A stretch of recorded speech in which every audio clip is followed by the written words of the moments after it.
Mon envie de coudre, j'ai l'impression de l'avoir toujours eue en voyant coudre mon arrière-grand-mère, ma grande-tante.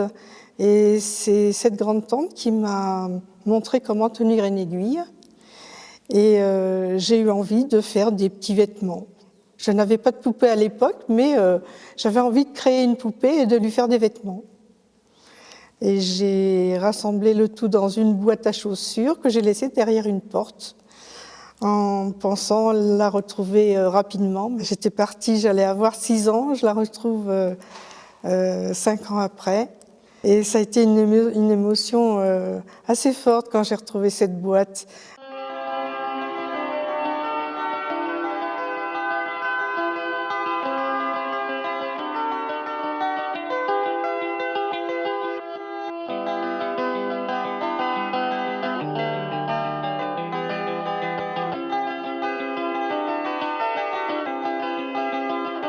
Un, deux, trois, soleil. Voilà.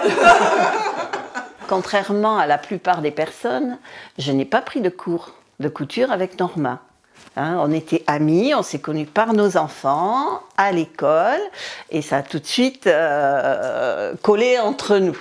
Cherchant une activité quand ma fille est rentrée au CP, je me suis tournée vers la couture parce que j'avais déjà quelques bases que j'avais appris avec ma grand-mère, ma mère, et je me suis dit que c'était dommage de ne pas continuer. Et puis, quand j'ai vu les talents de Norma, je me suis dit qu'il y avait des tas de choses à apprendre et à faire, surtout à faire. Je suis allée au Forum des associations en septembre à Corbeil. J'y ai rencontré Norma, qui m'a annoncé que ses cours à Corbeil étaient complets et qui m'a invitée à rejoindre son cours à Évry, à la maison de quartier du Vieil Évry. Je cherchais de quoi faire manuellement, parce que dans ma famille, on n'a que ça, créer, faire des choses manuelles. Je prenais des cours d'espagnol à la MJC et Patricio, qui est le prof d'espagnol, m'a fait connaître Norma. Je suis restée pour beaucoup de choses, pour l'amitié, enfin, l'ambiance, enfin, tout ce qu'on peut imaginer, entre filles et quelques mecs. C'est une amie qui m'a appelée parce que j'étais bibliothécaire, un peu spécialisée en histoire locale. Donc pour les 50 ans de la MJC, elle m'a demandé de venir l'aider.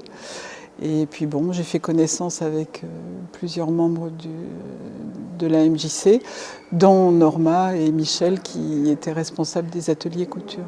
J'ai appris la couture au Centre italo-français de haute couture de Lego La Garrigue, 4 ans, une formation excellente. Je ne savais pas que c'était excellent. Je croyais que c'était comme plein de choses. En Argentine, on a peut-être la bouche un peu trop grande pour dire des choses, hein? Et je pensais que c'était un peu vantard. Mais non, parce qu'après quand j'ai démonté des robes de grands couturiers français, les techniques que j'ai trouvées, c'était les techniques qu'on m'a appris. J'ai toujours aimé coudre, peindre. Voilà, j'aime toucher à tout. Hein, quand j'étais jeune, j'ai pris quelques cours de peinture. Bon, l'ambiance me plaisait pas, donc ça n'a pas duré. Très jeune, pour mes frères, si tu veux, je prenais du tissu, des aiguilles, et puis voilà, je me débrouillais, les vieilles machines. J'ai toujours aimé ça. Quand il y avait des fêtes à l'école, on faisait des costumes un peu exotiques parfois, et on s'amusait beaucoup. Et on faisait que normalement, on s'amuse beaucoup. C'est là où on s'est connus, à l'école. J'aime pas trop le classique non plus, hein, donc il fallait que ça sorte un peu de l'ordinaire. J'ai animé des ateliers dans les écoles, me suis occupée des enfants, voilà, donc j'ai toujours aimé créer. J'avais une prof de piano qui était un être charmant et qui avait pour habitude, à chaque fin d'année, elle réunissait tous ses élèves. Et chacun, du petit qui avait commencé à jouer cette année-là jusqu'à celui qui venait d'avoir son diplôme de prof, et tout le monde participait au concert. Et on le faisait dans un grand théâtre à Buenos Aires, elle louait le théâtre à Buenos Aires, et on se présentait une trouille monumentale. Mais c'était c'était la fin de l'année et c'était la récolte de toute une année. Ça m'est resté gravé dans la tête. Qu'on pouvait s'aimer, peu importe quoi, mais qu'il fallait un moment de récolte, un moment de voir qu'est-ce qu'on avait fait et de montrer aux autres ce qu'on avait fait. C'est la télé, c'est pas comme à la télé, c'est vivant. Et en 92, c'est la MJC Corbeil. Et le défilé de 92, c'est le premier grand défilé. Grand défilé, c'est une façon de parler, mais on l'a fait devant le restaurant à la MJC de Corbeil. On a défilé avec notre cours de couture et ils ont descendu les escaliers avec des parapluies et on a joué. Et à la fin, il y en avait Janine qui était une âme de clown extraordinaire qui restait. Il y en avait une qui la prenait avec la manche du parapluie, la faisait sortir de scène. Et ça, c'était notre premier défilé.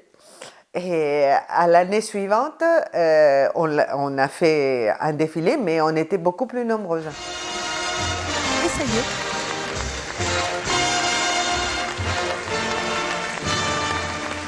Et puis après, on s'est dit, il faut une association quand même, il faut qu'on arrive à le gérer financièrement. Donc, on a géré l'association pour le gala en disant, on fera d'autres choses en même temps. On a travaillé toute la soirée côte à côte. Et où on a senti que on allait s'entendre, qu'on avait un peu la même façon de voir les choses. Nous, on encadrait un peu tout. Moi, je suis sur le côté financier, Norma est sur la création et Catherine est beaucoup plus sur la logistique. Elle est beaucoup plus à l'aise dans les rapports avec la mairie, les partenaires et tout que moi. Chut, les filles, concentrez-vous, c'est les répètes. Au début, il y avait Odette qui était la trésorière d'Ophil et à la première année, elle a dit « tu me fais peur ». Moi, je ne sais pas. Je ne sais pas te dire non. Et c'est là où Fred, elle intervient comme trésorière. À me cadrer. Je ne sais pas ce qu'elle me comprend. Je suis arrivée il y a à peu près une douzaine d'années et j'y suis arrivée par le biais de la MJC en m'inscrivant à des cours d'anglais. Et un petit peu plus bas, on va dire, dans la cour extérieure de la MJC, il y avait un petit atelier où ça rigolait beaucoup. Et un jour, j'ai décidé de pousser la porte et d'aller voir ce qui s'y passait.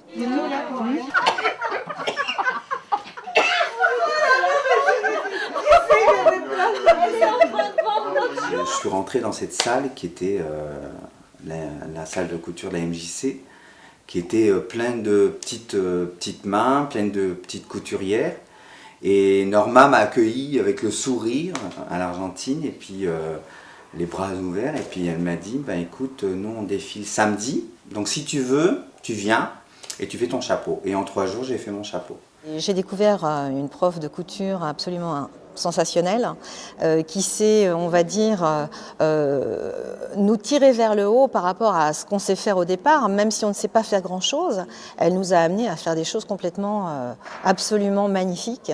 Donc elle prend chacun et elle essaie d'en tirer le mieux.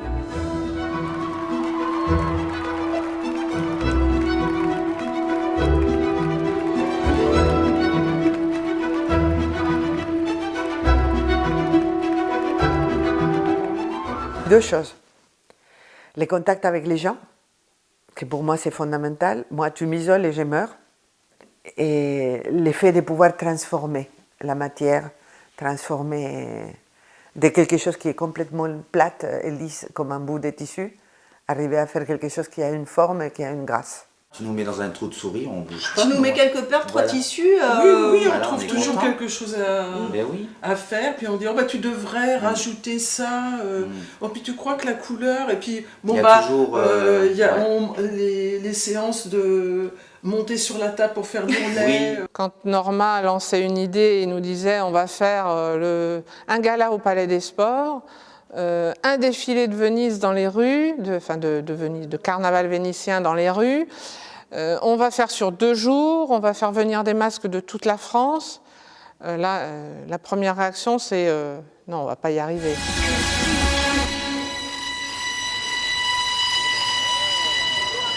Et puis à partir de là, on se disait qu'il fallait essayer. Donc, même si c'était des moments difficiles, parce qu'on avait l'impression que c'était un peu grand pour nous, Mais on y est arrivé.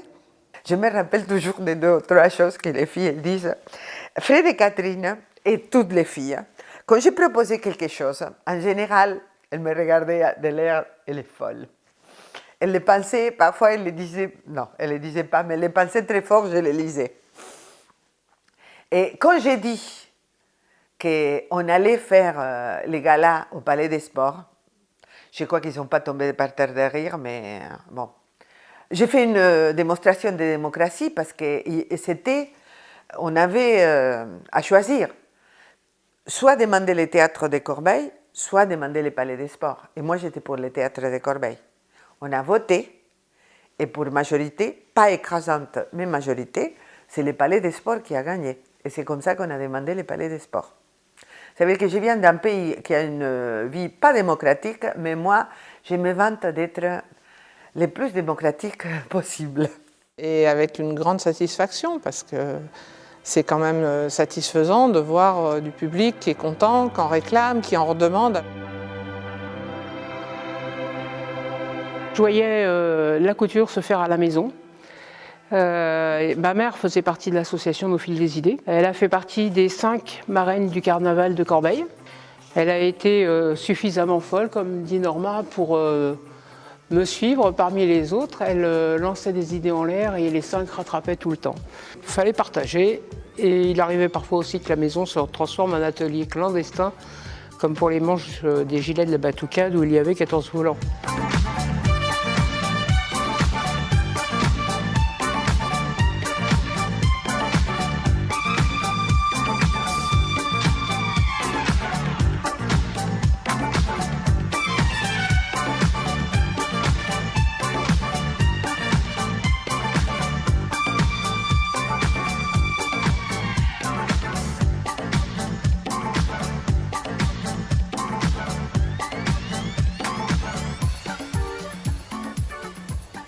C'est maman Frédéric qui a fait la robe de sa belle-fille, Elisa.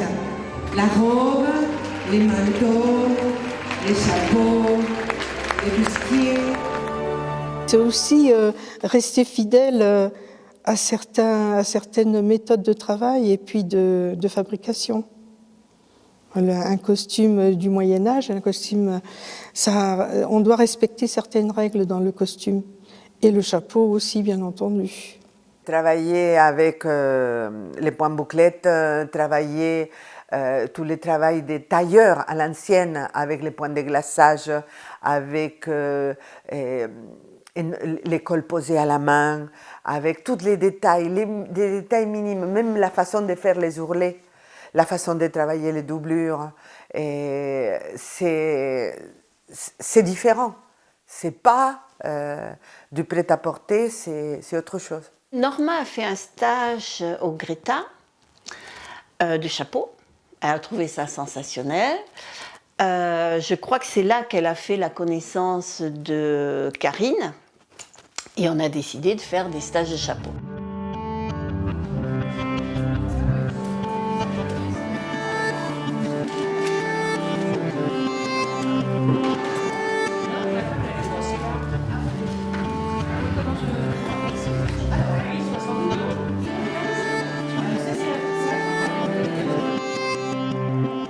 Et Karine, c'est quelqu'un qui transmet d'une façon géniale son savoir.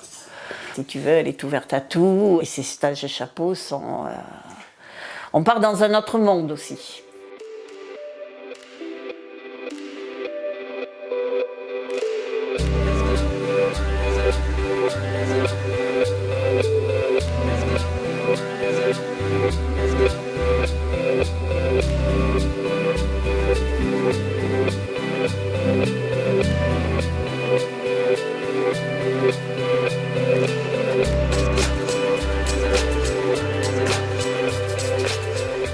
Véronique vous présente un tailleur Chanel, très moderne, avec des détails des manches élargies, totalement gancées. Et c'est elle-même qui a fait la ganse parce qu'elle était séparée, les rouges du noir, et on l'a mis ensemble. Ça a été un tournant dans la mesure où, si tu veux, le gala nous demandait beaucoup de temps. parce que c'était pareil, hein, le gala, nos maris, nos enfants, tout le monde en mangeait du gala. Non, c'est pas tout sourire tout le temps, c'est beaucoup de disponibilité, c'est aussi le côté familial, il faut que la famille suive, accepte. On pouvait même plus s'asseoir sur une chaise ni sur le canapé. C'était pas possible. Tout était occupé par les tissus. Les pauvres, ils étaient sacrifiés parce que vraiment, il fallait avoir une patience. Et je parle du mien, hein, mais je parle des autres maris aussi, hein, parce que les maris de Fred et de Catherine, ils ont enduré.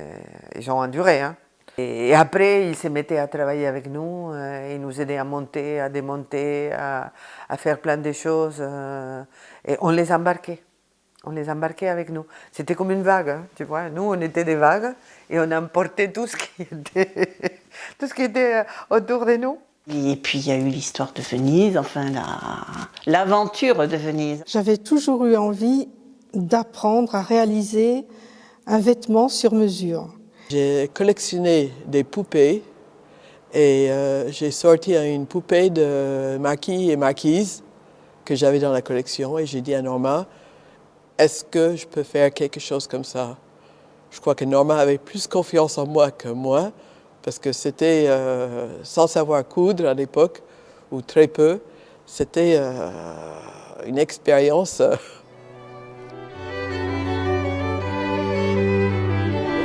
Colombie.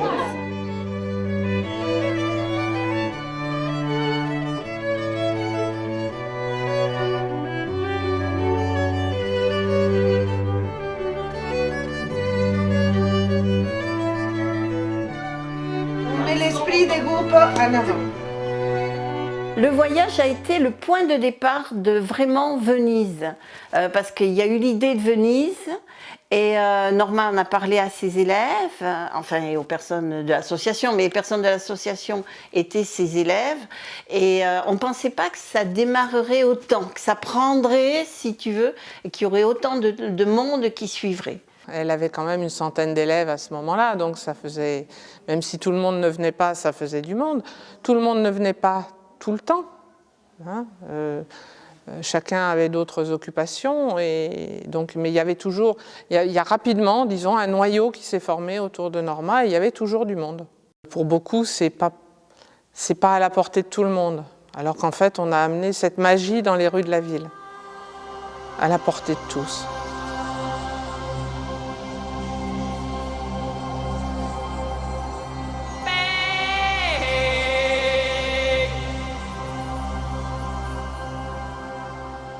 Quand j'ai vu les costumes, quand j'ai vu tout ce que les élèves faisaient, c'était magnifique. Hein. Moi, je me sentais pas l'âme de le faire, mais bon, avec un bon prof comme Norma et Cécile, avec des bons profs, je m'y suis mise, comme je te disais. Mais enfin, moi, j'ai jamais fait de vêtements pratiquement pour moi, non, jamais. Des déguisements pour mes petits-enfants, bien sûr.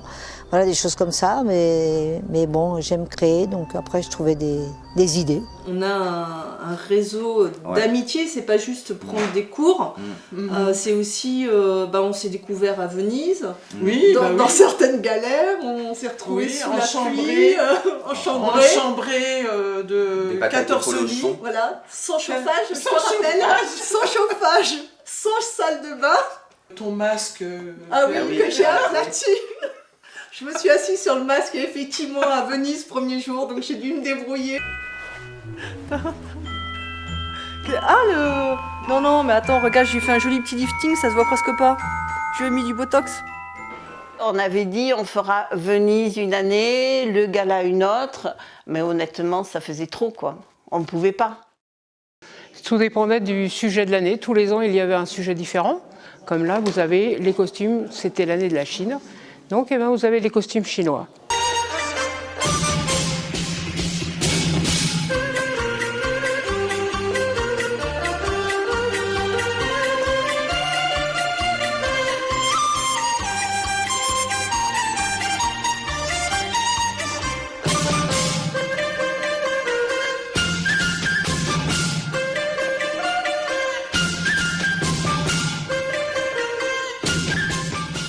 Aujourd'hui, on me donne des vêtements à réparer ou des vêtements à terminer et j'aime ça. C'est ce qu'on fait dans Création et Partage, où on se retrouve tous les lundis pour s'aider mutuellement. Parce que toutes les rencontres qu'on a pu faire, je crois que j'aurais pas rencontré autant de gens et je ne ferais pas ce que je fais aujourd'hui s'il n'y avait pas eu l'association qui a ouvert les cours de couture.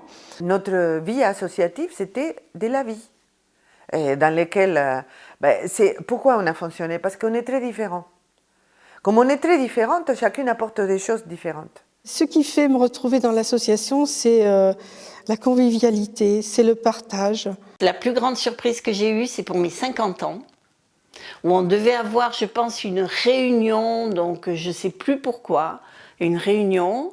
Donc je suis arrivée, et en fait, ce n'était pas du tout une réunion, c'était les filles qui m'attendaient pour me fêter mes 50 ans. Et ça, alors, je ne m'y attendais pas du tout. Et ça avait été bien préparé, et ça avait été génial. Je voudrais continuer à évoluer. Hein. Moi, j'ai 68 ans, mais je suis pleinement consciente qu'il me manque une telle quantité de choses à apprendre et à vivre. Et je veux. Mais je veux surtout avec les autres. Elle a mis de la soie au fond pour y faire le ciel. Là, vous avez les vestes qui ont été portées par différents messieurs lors des mariages. Ça s'appelle même du rouloté, c'est-à-dire c'est une machine qui fait des tout petits points. Et maintenant, c'est vêtements pour petits-enfants dans lesquels je me suis lancée. Et en même temps, même si chacune fait sa robe, il y a des éléments collectifs, c'est-à-dire il y a des idées qui s'échangent. C'est aussi ça que j'ai fait partager aux enfants, c'est-à-dire que la richesse d'une association, les possibilités de rencontres, d'initiatives ensemble. Moi, je trouve que c'était beau et que ça devait demander beaucoup de travail. Et puis que ça devait être dur pour pas faire de bêtises. Une très très belle exposition, riche en costumes de scène, une variation de couleurs. De voir l'œuvre de ma maman en fait, au milieu des autres et de voir que ça fait une année parmi les 20 ans.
Moi, je trouve que c'était beau et que ça devait demander beaucoup de travail.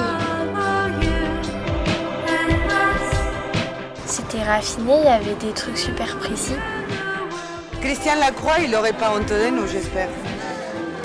Comme on l'admire beaucoup. Norma m'a transmis son savoir-faire, donc j'ai pris le flambeau à la MJC de Corbeil-Essonnes. Donc ils ont vu que j'étais capable de prendre la relève. L'empreinte que je garde, c'est c'est le plaisir et la joie de découvrir et d'apprendre ensemble. Si tu veux, d'abord, ça a été la visibilité de ce que faisaient les élèves. Au fil des idées, on va peut-être en retrouver des idées. Mais oui, ce n'est pas baisser les bras. À partir du moment où tu fais pas, ça te lance pas comme si tu faisais. De parler des rêves. Parce que quand on commence à parler des rêves, ils commencent à exister. Ils ont déjà une existence qui permettra qu'ils arrivent à avoir une existence réelle. Si on fait de l'autocensure et on commence par dire non, ça c'est trop fou, on ne leur permet pas de naître.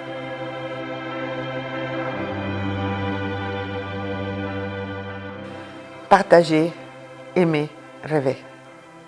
Ces trois-là, ça vaut de l'or.